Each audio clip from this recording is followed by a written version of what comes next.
Russia's President Vladimir Putin has given his first one-on-one interview to Western media since 2019 to a controversial right-wing U.S. talk show host. Tucker Carlson is a former Fox News host, a key ally of 2024 election candidate Donald Trump, and a vocal opponent to U.S. military aid for Ukraine. He traveled to Moscow to conduct the interview, which was broadcast on the Tucker Carlson Network. The Russian president used the occasion to push for recognition of Moscow's interests, depicting Russia as a victim of Western betrayal and fear-mongering. Now, Carlson left Putin largely unchallenged, and in a video from the Tucker Carlson Network, some questions led to jokes rather than real answers. Have a look. Who blew up Nord Stream? You for sure.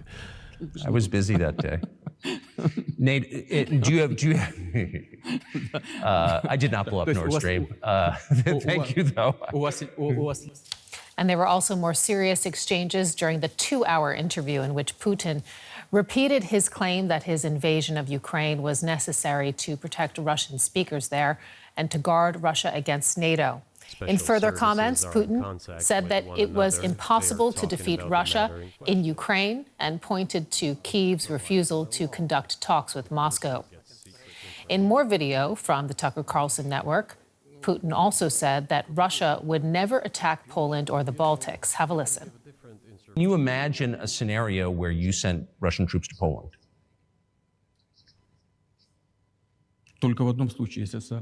Only in one case, if Poland attacks Russia. Why? Because we have no interest in Poland, Latvia, or anywhere else. Why would we do that? We simply don't have any interest. It's just threat-mongering. Well, the argument, I know you know this, is that, well, he invaded Ukraine. He has territorial aims across the continent, and you're saying unequivocally you don't.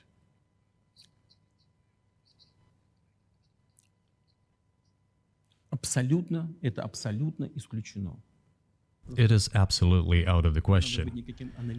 You just don't have to be any kind of analyst. It goes against common sense to get involved in some kind of a global war. And a global war will bring all humanity to the brink of destruction. It's obvious. So now a lot to unpack here, and our correspondents William Glucroft and Roman Goncharenko are standing by to help us. Welcome to both of you. Many voices, they have ridiculed this interview and dismissed it as a useful propaganda tool for Putin, among them former U.S. Secretary of State Hillary Clinton. Let's listen to what she had to say, and then I want to get your reaction. Like a puppy dog. He somehow has, after having been fired from so many outlets in the United States, I would not be surprised if he emerges with a contract with a Russian outlet, because he is a useful idiot. He says things that are not true. He parrots Vladimir Putin's pack of lies about Ukraine. So I don't see why Putin wouldn't give him an interview. Roman, is Clinton right there? Did Carlson offer Putin a propaganda opportunity on a silver platter? Absolutely. So this was an opportunity for him to talk unchallenged. So let me give you just one example. He was speaking a lot about Russian history. An expert would ask additional questions. No questions came. Vladimir Putin claimed that when Russian empire was growing, as he put it, and was absorbing other peoples, as he put it, which is a euphemism for conquering other peoples, he said that Russia treated those minor peoples that are now part of Russia properly, that their culture was cherished, and so on. This is a lie. An example from Ukraine from the 19th century. The Ukrainian language was forbidden in Russian Empire at that time. And during the Soviet period, over the 70 years, there were a lot of repressions against Ukrainian culture. Ukrainian writers, Ukrainian poets were killed by the Soviet state in the 30s. So he just enjoyed that interview because he could just spread all his propaganda, mixture of facts, semi-facts, and lies, just like he loves to. William, to you, do you think that this can be dismissed as an attempt by Carlson to stay relevant, or is there more at play here? Because, I mean, when we look at the timing, the U.S. elections are coming up soon. Carlson is seen as a key Trump ally. There's an aid package up for a vote with regard to Ukraine. What do you make of the timing? Right. There's a lot of moving parts here, as you've pointed out. And of course he wants to be relevant. In that regard, Tucker Carlson is very much like the so-called corporate liberal mainstream media, pick your adjective, that he so lambasts and criticizes.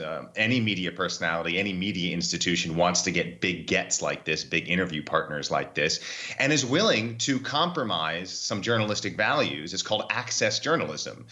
You give up some of your journalistic integrity or your right to criticize in order to get access to powerful people. It happens in the West, in the United States, and European countries all the time to be able to get those big gets, those big interviews, to then have a splashy, widely viewed, widely talked about interview.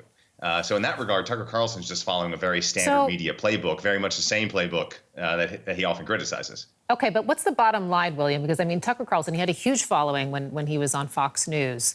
When we look at the Tucker Carlson Network now, does the interview have any real power, would you say, to sway U.S. voters? Are they paying attention? I mean, we're gonna have to, that's kind of a wait and see question, but overall, I mean, he does have wide reach. He has a popular following. His YouTube and Twitter channels, where he mostly broadcasts, has several 100,000 or up to even several million subscribers, also his personal accounts.